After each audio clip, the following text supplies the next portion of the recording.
Non mais... J'ai jamais lu de livre encore de cette autrice. J'ai failli me spoiler juste avec le titre de la scène bonus. Alors si je prends la version Waterstone, c'est pour ça. Faut que je prenne une photo déjà là.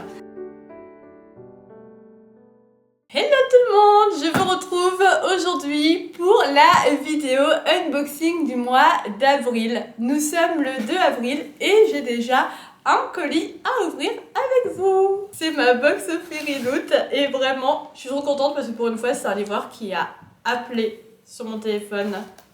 Genre il a pas balancé le colis, il a appelé. Alors pour rappel, chez Fairy Loot, je suis inscrite à la box Romantasy et la box adulte. Comme on voit dernier, il y en a un qui est nettement plus gros que l'autre. On va commencer par celui qui est un peu moins gros. Ouh, je vois du rose. Ouh, je vois du rose. J'aime le rose. Ça, je crois que c'est la box Romantasy. Le thème, c'est Skyfire. Oh my god. C'est où le devant, c'est où le derrière? Je crois que c'est comme ça. Oh my god!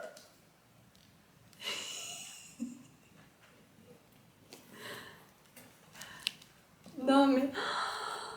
Il est trop beau! Oh my god! Donc c'est Firebird de Juliette Cross. Oh my god, il est trop beau. Ok, ça c'est la couverture classique. Le hardback.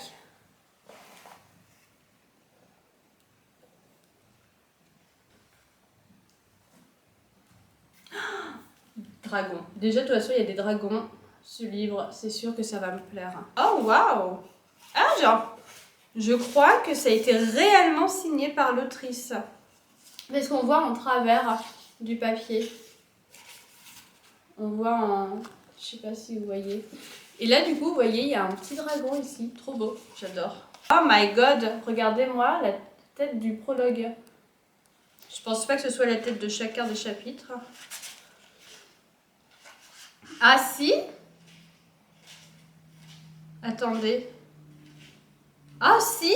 La tête des chapitres, c'est ça. Waouh! Et du coup, le résumé. Alors, un conquérant captivé, une sorcière, où il y a eu une prophétie comme quoi elle allait tous les sauver. À partir du moment où le général Julianus Dacia a levé les yeux, a posé les yeux sur Malina, il était totalement subjugué par cette danseuse.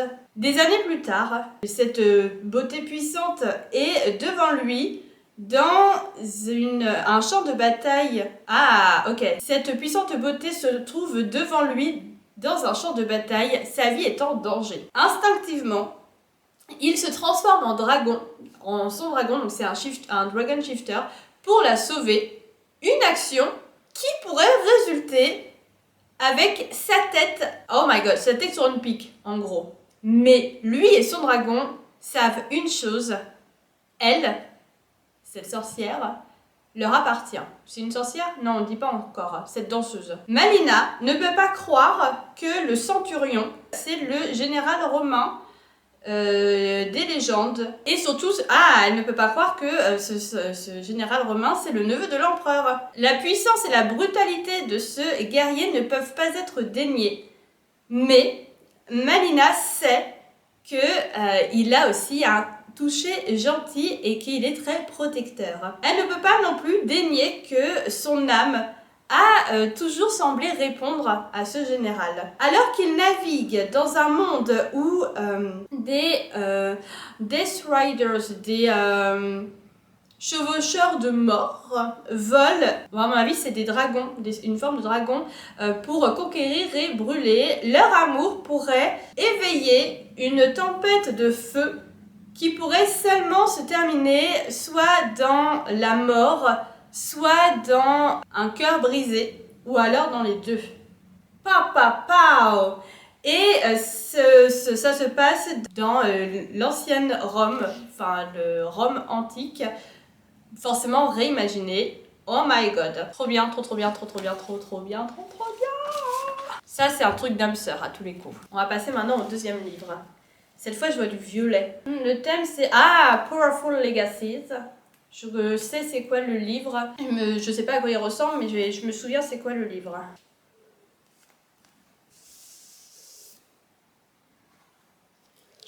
Ok.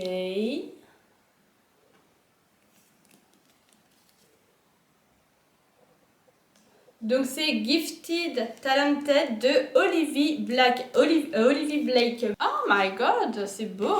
Je sais plus ce qu'elle a fait. C'est pas celle qui a fait aussi Atlas 6 ou quelque chose comme ça. Donc c'est ça la couverture classique. C'est celle-ci. Je suis moins fan là. Je le dis tout de suite. En tout cas, le livre en lui-même, je suis moins fan. Oui, c'est ça, elle a fait The Atlas 6, One for My Enemy, qui m'intéresse beaucoup. Money is a family business, magic. Ok, donc l'argent, c'est le business familial. La magie, c'est la malédiction de la famille. La malédiction familiale. Et du coup, le hardback, il est comme ça. Je suis moins fan. Je suis moins fan. Par contre, ça, j'aime beaucoup. Les dessins, là, ils sont très beaux. Et c'est un peu dans la même vibe, je trouve, assez mature comme la couverture classique. C'est les mêmes personnages? Non, c'est pas les mêmes. Enfin, c'est pas le même, les mêmes. Je sais pas si c'est les mêmes personnages, mais c'est pas les mêmes dessins en tout cas. Ah! Elle a marqué From my family, donc pour ma famille, lol. Je sais pas pourquoi lol. Ok, le livre fait presque 500 pages. Le petit résumé. Quand il y a un héritage, il y a une guerre. Alors, Seiya Rain, un CEO brillant d'une société de Magic Tech, donc de technologie magique, est mort. Il est un petit peu le père de la technologie moderne et il laisse derrière lui un incroyable héritage. Et chacun de ses enfants qui sont dotés de télépathie et d'électrokinétique pourrait potentiellement gagner cet héritage. Et du coup, le trône de sa société. Ou du moins, c'est ce qu'ils aimeraient penser. Waouh! Mais dans ce monde d'enfants dotés de dons, mais en même temps dépressifs cliniquement, ça se dit cliniquement, adultes, personne ne gagne. Mais alors que ils sont là pour lire les derniers mots de leur père, lequel pourra arriver au sommet. Je suis très... What? J'ai rien compris en fait à ce... Enfin si, il y a le père qui est mort et en gros ils vont se battre pour l'héritage. Quelque chose comme ça. J'ai pas tout compris. Je vais me laisser porter. J'ai jamais lu de livre encore de cette autrice, donc ce sera le premier. Ce sera une surprise. Mais par contre en vrai, j'avais pas remarqué, mais là c'est des visages. J'avais pas remarqué. Bah écoutez, quand je le lirai, un jour, je vous ferai un retour de ce que ça vaut, ce livre. On est samedi 12 avril et j'ai 3 colis à ouvrir avec vous. On va commencer, on va faire par ordre d'arrivée. Voilà. En premier, j'ai ma box Afterlight de mars. On est, je le rappelle, le 12 avril. Et cette box, j'avais très hâte de la recevoir parce que j'ai très hâte de lire le livre, tout simplement. J'ai été spoilée de la couverture, mais pas du reste. Quand j'ai vu le truc, j'ai vite swipé, donc pas le jaspage, pas le hardback, etc. Juste la jaquette. Donc on va voir. Le thème c'est Down Bad. Et le livre, c'est une petite romance paranormale. Voilà. Que j'ai très hâte de lire. Vraiment très hâte. Donc c'est Fan Service de Rosie Danan. Oh my god! Ils sont trop beaux. Il est trop beau. Il est beaucoup trop beau. Le hardback. Oh wow! J'adore. The Arkham Files. Oh wow!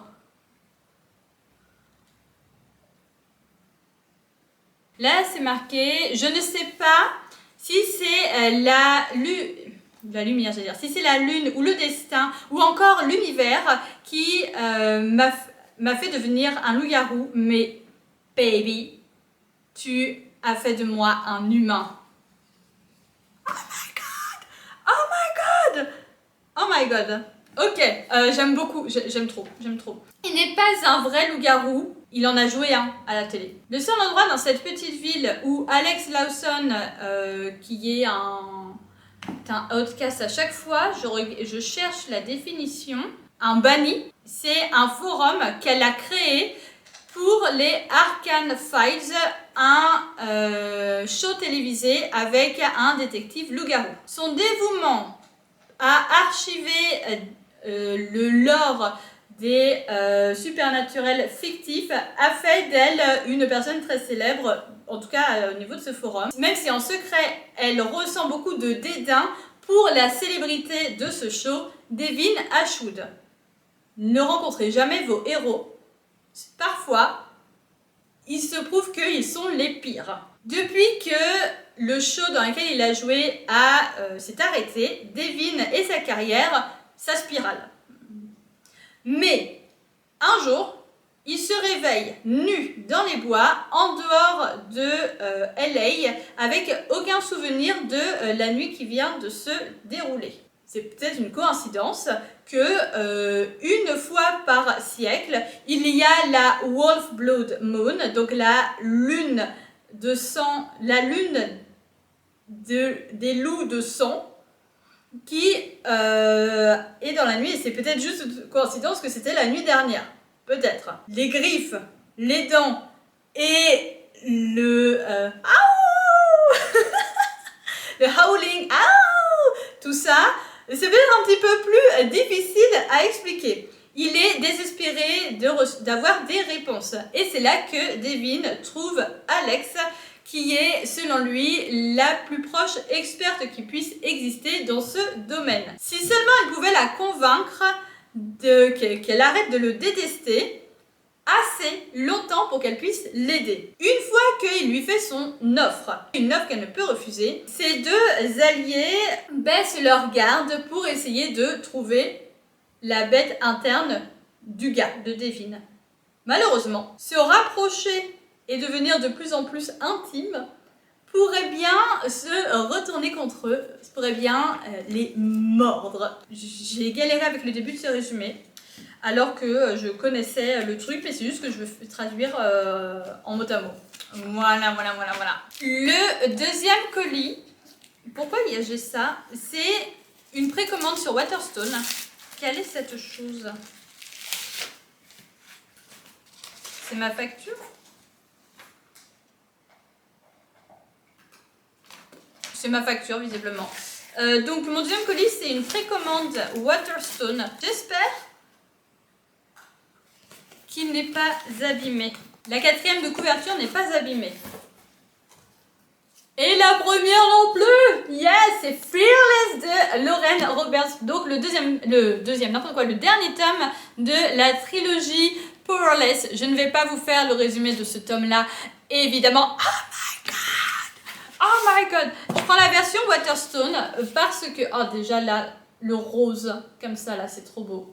Oh, wow! Alors, si je prends la version Waterstone, c'est pour ça. Ah, j'avais pas vu les fleurs, là, elles sont en brillance comme ça. J'ai pas encore lu le tome 2, j'attendais le tome 3 pour le lire, mais j'ai cru comprendre qu'il fallait absolument le lire. Enfin, c'est très recommandé de lire le tome 1.5 avant de lire le tome 2.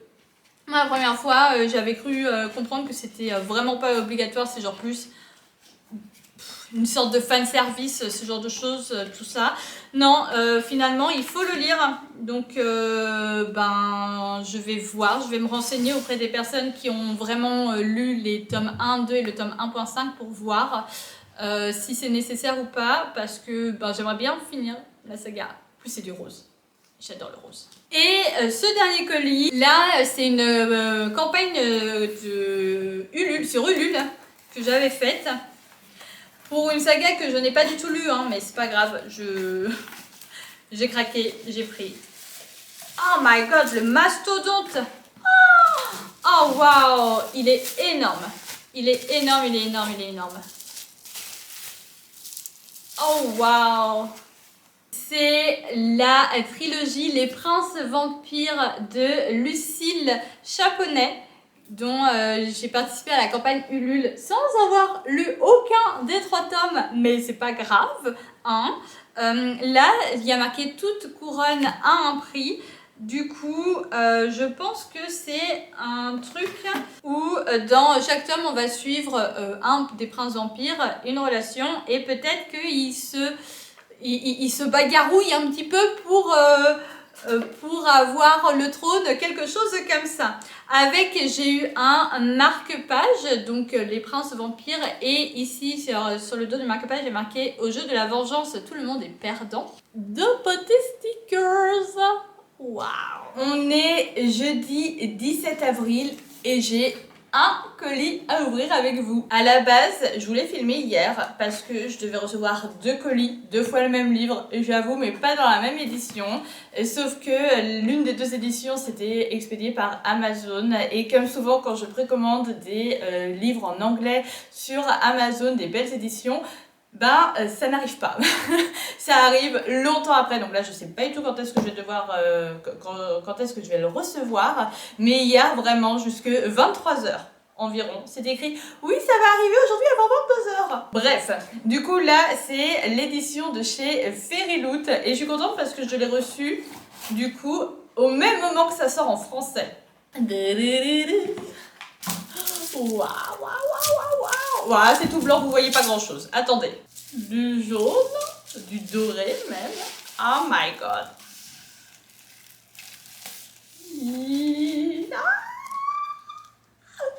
Oh my god.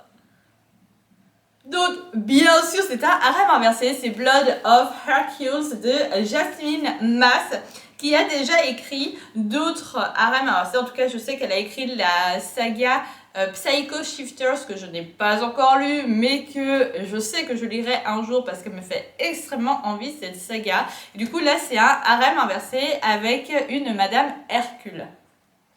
Là, sur la 4e de couverture, il y a marqué « Do you have what it takes to become a god ?» Donc, est-ce que tu as en toi ce qu'il faut pour devenir un dieu ou une déesse? Et là, le jaspage. Oh my god! Comme c'est blanc, c'est difficile à voir, hein, en vrai. Je sais pas trop ce que ça va donner, ce que ça va rendre. J'espère que vous verrez bien. Le blanc et doré. En vrai, ça se voit bien, mais à la caméra, j'ai l'impression que ça se voit pas trop, tant que ça. Là, ici, sur la 4e de couverture, c'est... Il faudrait que je trouve un moyen créer un moyen. Un moyen de quoi? Je ne sais pas. Ou un chemin ou quelque chose comme ça. Voilà, les traductions à la Maggie. Bonjour. Là, oh my god.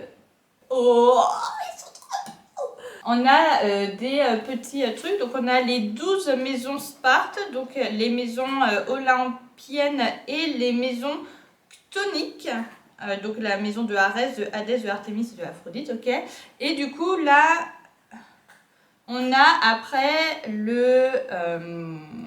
l'arbre généalogique des maisons chthoniques. Avant le premier chapitre, on a deux petits trucs, deux petits préludes. Et ensuite, du coup, on a le chapitre. Donc ça, c'est une tête de chapitre. Est-ce que c'est toujours la même? Ouais, ok. Parce que les 2 préludes, là, c'est pas la même tête de chapitre. Je suis si contente. On a une scène bonus. Je ne vais pas aller plus loin. J'ai failli me spoiler juste avec le titre de la scène bonus en mode à quel moment ça se passe. Je sais pas. Oh, je crois que je me suis spoilé un truc. Entre dans le Colisée de l'Académie de guerre Sparte où les monstres sont créés, sont faits, l'immortalité est gagnée et même les dieux peuvent mourir. Alexis Hert n'est pas une héroïne et elle n'est certainement pas une déesse. Tout ce qu'elle a toujours été, c'est une survivante. Mais le destin n'est pas d'accord. Quand un test de sang la mène à être admise dans l'Académie Sparte de guerre, ou l'Académie de guerre Sparte, Elle va devoir faire beaucoup plus que de simplement survivre. Alexis va devoir gagner, va devoir mériter son birthright, wow, son droit de naissance, l'immortalité. Mais, seulement, l'immortalité, c'est un privilège, qui est gagné, qui est mérité dans cette académie où les héros sont des vilains et les classes sont des champs de bataille. Alors que les gladiateurs, Achille et Patro, l'amènent à devenir une guerrière, ses professeurs, les deux héritiers du monde d'en dessous, hantent chacun de ses pas et de ses pensées. Parce que là où il y a des dieux, il y a des personnes qui pourraient, qui pourraient être des monstres, et il y en a plus d'un qui sont en train de hanter Adeline. Ok, ça va là pour une fois le résumé en anglais, là en traduction, j'ai pas trop. On est samedi 26 avril et j'ai 2 colis à ouvrir avec vous. J'ai en premier ma box Forbidden Wings du mois d'avril. On est en avril, du mois d'avril. J'avais mis en pause en mars parce que le livre ne me plaisait pas tout simplement, et là du coup ce mois-ci je l'ai prise parce que le livre m'intéressait un petit peu plus. Si j'arrive à ouvrir le colis, je n'arrive pas à ouvrir le colis. Alors, les petits papiers qu'on s'en fout, et j'avais oublié, je ne savais plus si c'était dans du papier bulle ou autre, c'est comme ça. Alors j'espère qu'il n'est pas abîmé parce que mon colis a été balancé mais gentiment derrière mon portail. C'est marrant parce qu'aujourd'hui les 2 colis ont été balancés gentiment derrière mon portail alors que j'étais chez moi. Alors, oh my god, il y a un dragon dans le titre. Je pense que c'est pour ça que j'ai dit ok, je le prends. Je vois pas du tout. Oh my god! Je découvre maintenant. Oh, Dragonheart, yes! Oh, dragon! Je découvre là totalement maintenant. Ah, il y a des petites étoiles en haut et en bas. Et là, je vois qu'il y a un signet aussi orange. Oh, waouh, il est trop beau! Oh, la couverture, la cover là, elle est magnifique. Oh, waouh! Le petit hardback. Un petit œil de dragon. Les dessins là, je suis moins fan. Je suis pas trop fan du dessin du monsieur. Oh, joli! Il y a une carte. Là, sur la 4e couverture, c'est écrit « La prophétie des dieux est racontée depuis très longtemps. C'est dit depuis très longtemps qu'une personne avec un cœur de flamme va unir le monde, va unifier le monde. Cette personne va arrêter la torture de ceux qui ont de la magie dans leur sang. Ça va être le dernier Dragonheart, je sais pas ce que ça veut dire. En gros, grâce à cette personne, normalement, il y aura plus de mal dans le monde. Alors, du coup, le résumé. Les dragons sont partis et le royaume est en train de tomber. Même les dieux ne peuvent plus le sauver maintenant.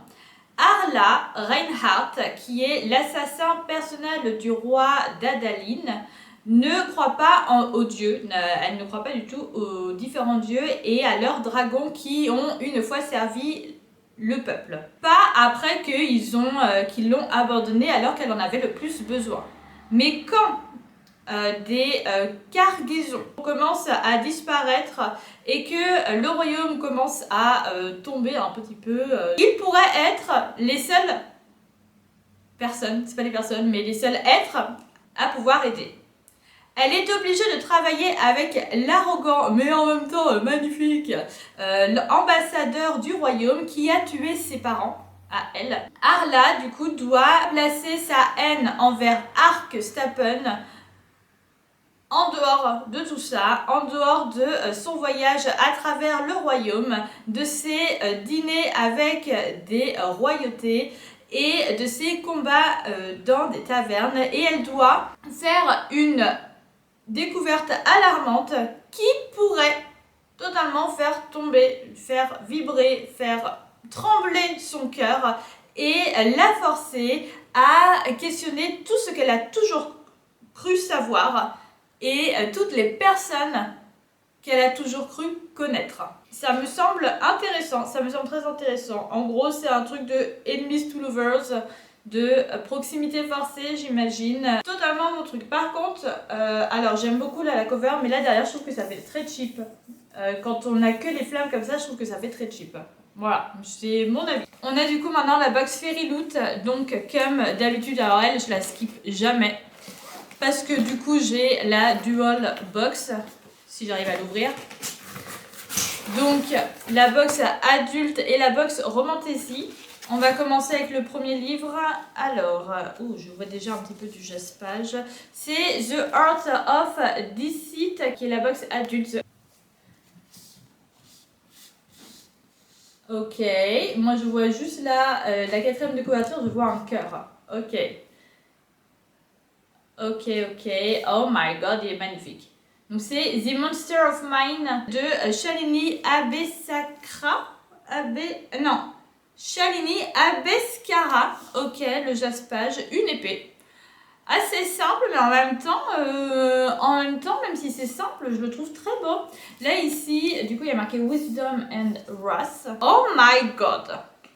Donc, comme d'habitude, Oh my god. Comme d'habitude, ils mettent beaucoup de gold foil un petit peu partout. J'adore, je suis fan. Je crois que ça, mais c'est dans une couleur, je crois que normalement c'est en violet foncé, quelque chose comme ça, mais c'est la couverture normale, la couverture classique. Par contre là, une œuvre d'art. Vraiment, une œuvre d'art. Et là, non mais magnifique. Oh là là! Mais c'est magnifique! On a des petites en-têtes de chapitre, ça fait penser, c'est pas les signes du zodiaque, hein, mais ça fait un peu comme penser au signe du zodiaque, là, la tête de chapitre. Oh waouh! Attendez, il n'y a pas de résumé? Ah si, ok. Celui-là, il y a marqué, elle connaît le goût de la mort, il va attiser sa faim à elle pour ça, pour le goût de la mort. Ok, ça c'est pas du tout le résumé, du coup c'est juste un petit truc qui est là. Le résumé il est là.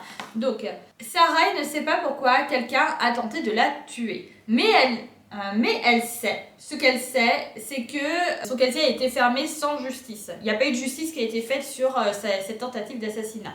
4 ans plus tard, elle retourne sur la scène du crime avec une nouvelle tête et un nouveau job en tant que petit tort. Un prosécuteur qui peut magicalement détecter les mensonges. Ok, quelqu'un qui peut détecter les mensonges. Elle est assignée pour travailler avec, avec le très froid et très sadique Tétrarque Kadra, qui est le juge le plus vicieux parmi les 4 juges qui gouvernent ce pays. C'est aussi son premier suspect dans la série de meurtres identique à celui que Sarai a échappé. Elle est certaine du coup qu'il est coupable. Sarai commence à avoir une double vie, résoudre l'affaire avec Kadra la journée et comploter sa ruine, sa défaite la nuit. Mais Kadra est très charmant et il y a quelque chose d'un petit peu attirant à propos de la colère qu'il a envers la corruption de la ville. Quand elle commence un petit peu à découvrir qu'il y a une bataille politique un petit peu mortelle, Sarai doit aussi combattre contre son attraction pour Kadra. Parce que, malgré le fait qu'il grandit dans son cœur à elle, que sa voix est très semblable au seul souvenir qu'elle a à propos de son assaillant. Oh, waouh! Oh, c'est une fantaisie inspirée de l'ancienne Rome, de la Rome antique. C'est marrant parce que du coup, c'est comme le mois dernier, donc je l'avais reçu là au début du mois, donc c'est dans cette même vidéo. Le mois dernier, la box Romantasy, c'était aussi un livre d'inspiration romantique. Voilà, il doit y avoir un truc en ce moment avec la Rome antique. Il est beaucoup plus gros, du coup là ça veut dire que c'est la box Romantasy. Oh waouh, je vois un jaspage, il est magnifique. Du coup là c'est Tempest Embrace, donc embrasse, mais comme ça la tempête accepte-la, embrasse-la. Je vous montre déjà juste ça, ce que j'ai vu pour le moment. Magnifique. Pantouf.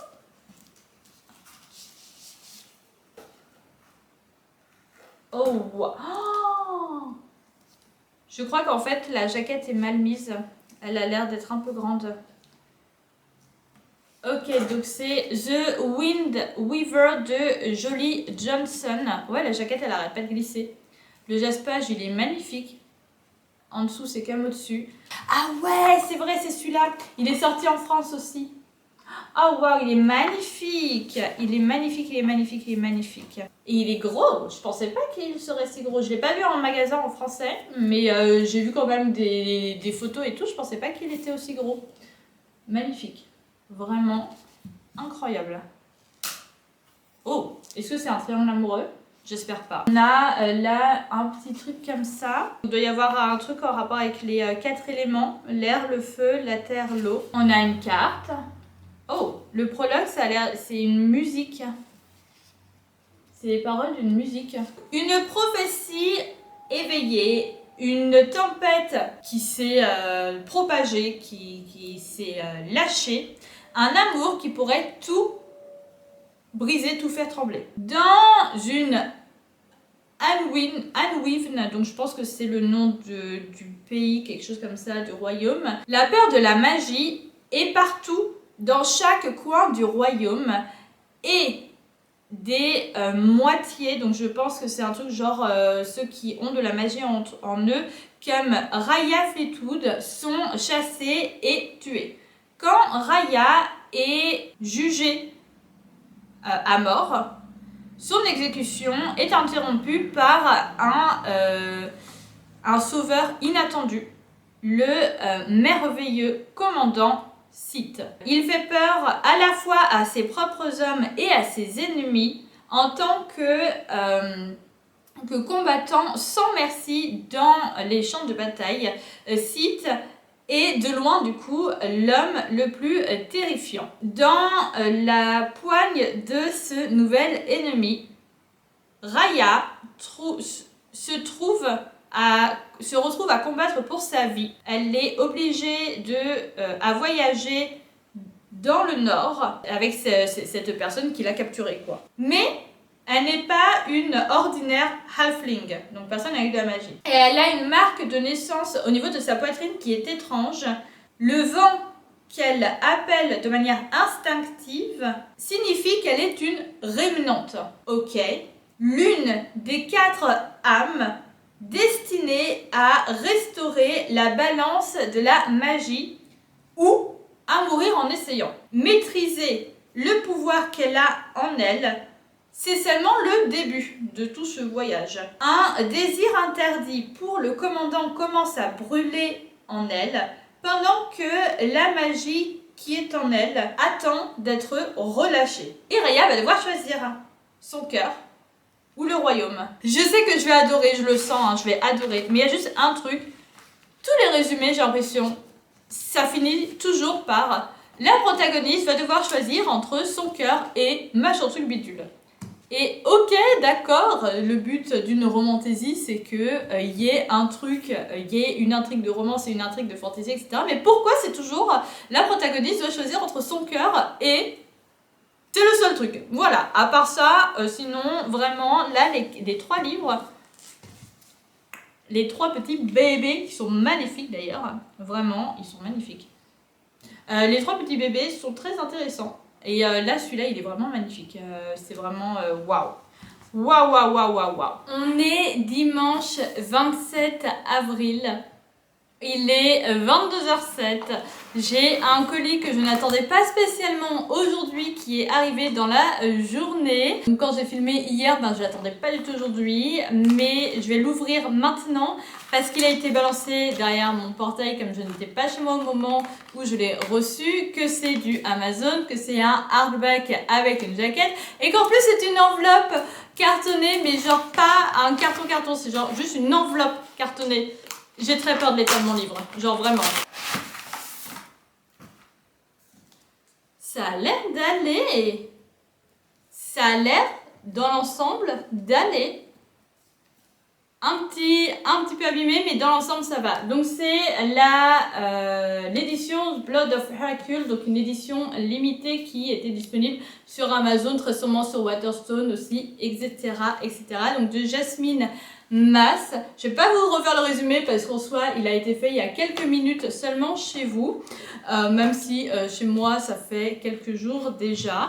Mais voilà, je suis très contente. C'est un jaspage du coup doré avec des petites feuilles noires. Il n'y a pas de end paper spécialement. Ensuite, à l'intérieur, on a la même chose que dans l'édition Fairyloot. Hein. Après, c'est...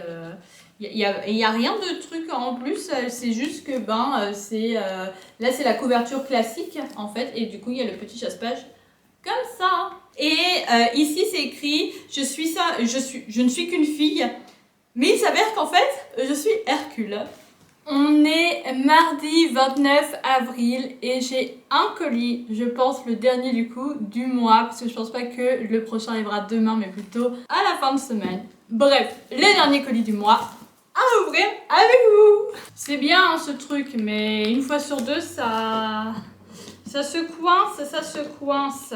Bon, je vais aller chercher des ciseaux, ce sera beaucoup plus simple. J'ai eu de la chance parce que sur l'application, c'était bien indiqué que je pouvais aller le chercher aujourd'hui au point relais. Mais en plus, ça a fait un truc trop bizarre parce que ça me fait...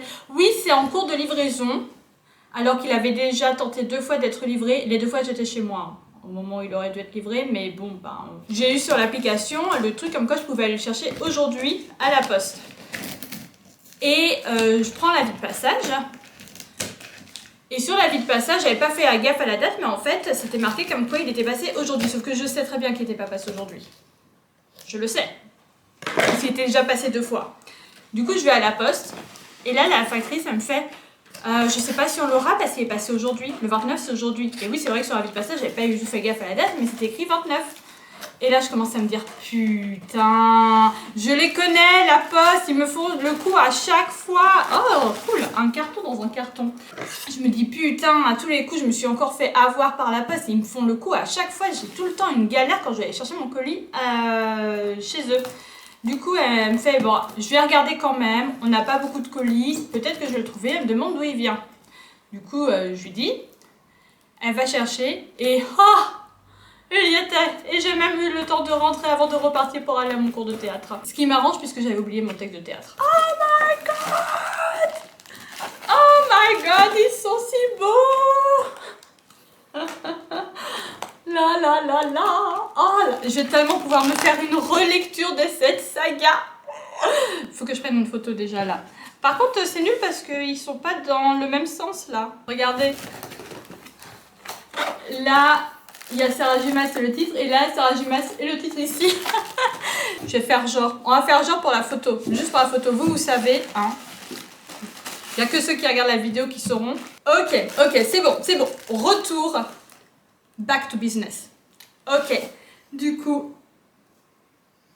c'est les éditions Night Court de Hakotar. Donc en vrai, c'est exactement les mêmes éditions que les éditions classiques brochées en anglais, sauf que à la place d'être en couleur, les couleurs en plus elles sont pas belles, je trouve c'est trop...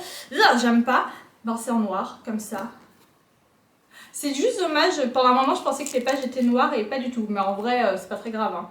Mais c'est trop beau. Je sais pas si je relirai le 1, clairement, parce que après j'ai envie de revoir les petits indices quand même, les petits foreshadowing, parce que j'adore ça, mais je sais pas si je relirai le 1. Le 2 c'est mon préf. Donc là du coup c'est A Court of... Oh waouh, j'ai eu un trou de mémoire. A Court of Storms and Roses, donc Hakotar quoi, de Sarah Gimas. Ça c'est le tome 1, donc un palais d'épines et de roses.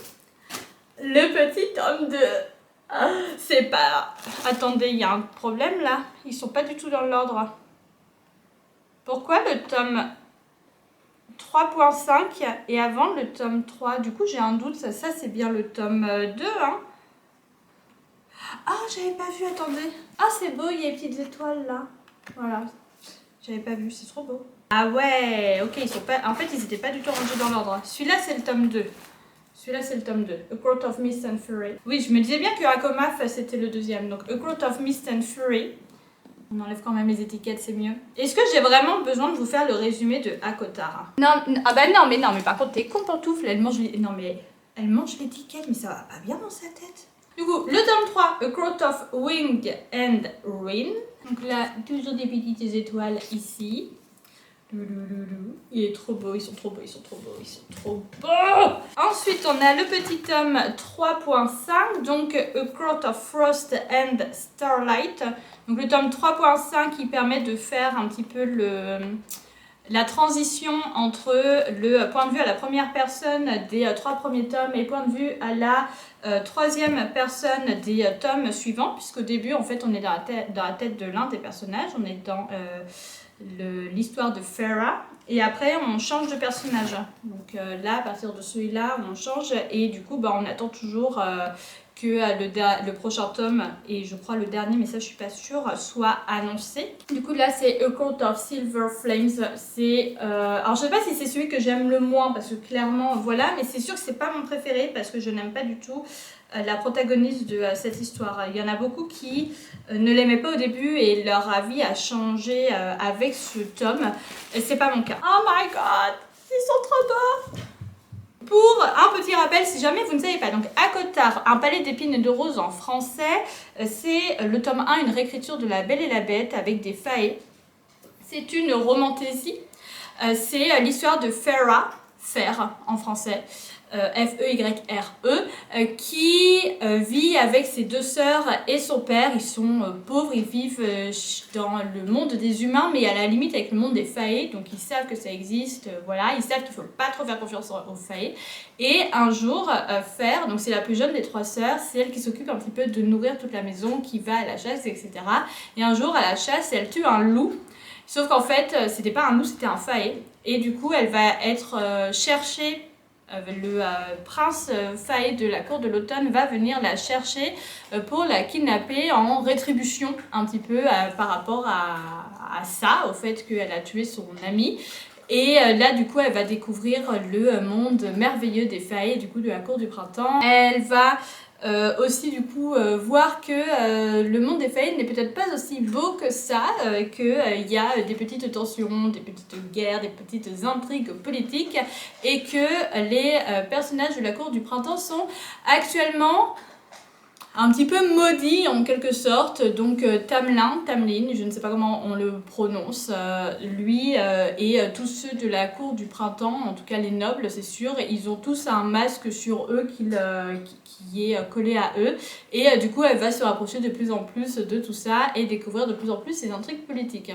Et vraiment, cette saga, c'est l'une des 2 sagas avec From Blood and Ash, donc Le sang et la cendre. Ce sont les 2 sagas qui m'ont fait rentrer dans la romantaisie en 2022. J'étais pas du tout sur BookTok, Bookstab, Booktube et tout. Je ne suivais pas du tout ça. Donc c'est vraiment, j'ai eu de la chance parce que ça a été vraiment une découverte à 10 000%. Si j'avais lu ça après être venue sur les réseaux sociaux, j'aurais été spoilée, parce que maintenant des spoils, il y en a des milliers, notamment par rapport à un truc. Je suis contente d'avoir pu découvrir tout ça sans aucun spoil, d'avoir pu vivre l'expérience à 10 000%. Et vraiment, c'est une de mes sagas chouchou, une de mes sagas coup de cœur. J'ai déjà lu le tome 2 2 fois, et je l'écoute aussi de temps en temps quand j'ai envie. J'oscille entre ça et Fourth Wing en écoute en VO, donc pour le moment j'avais lu que en français. Là j'écoute en VO le tome 2 parce que c'est vraiment mon tome préféré, je l'aime trop. Donc voilà, je suis trop contente parce que vraiment les éditions françaises elles étaient pas ouf, donc c'est pour ça que je les ai vendues, et j'attendais d'avoir des belles éditions parce que les éditions anglaises traditionnelles je les trouve vraiment moches.